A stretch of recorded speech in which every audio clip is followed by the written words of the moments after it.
वैशाख मास महात्मा कथा के 16वें अध्याय में आप सभी का स्वागत है।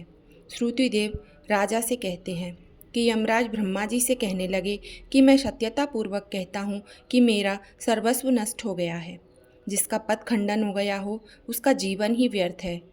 स्वामी जिस कार्य के लिए सेवक को नियुक्त करे और वह उस कार्य को न कर सके और निरंतर स्वामी का धन खाता रहे तो वह काठ का कीड़ा बनता है।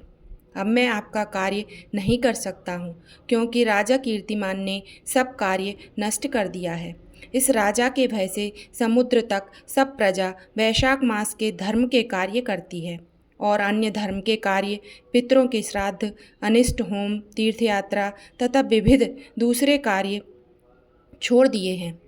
योग के सांख्य प्राणायाम करना, होम, स्वाध्याय सब कुछ छोड़कर भी कई प्रकार के पाप करके भी वैशाख मास में किए धर्मों के प्रभाव से वे बैकुंठ को चले जाते हैं।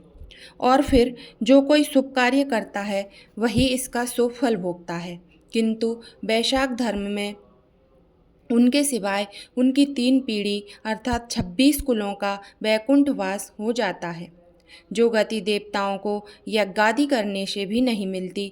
अनेकों तीर्थ यात्रा, यज्ञ, दमन, तप, व्रत, प्रयाग में मरने से, युद्ध में मरने तथा काशी में मरने से भी नहीं मिलती। वह गति वैशाख मास में किए गए धर्म कर्म से सहज ही मिल जाती है। ऐसा प्रतीत होता है कि बैकुंठ का कोई प्रमाण ही नहीं है, जो इतने मनुष्यों से भी नहीं भरता।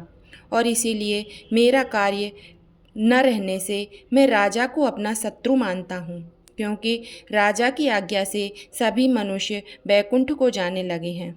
इसी के साथ वैशाख मास महात्मा कथा का 16वां अध्याय समाप्त होता है। हर हर महादेव।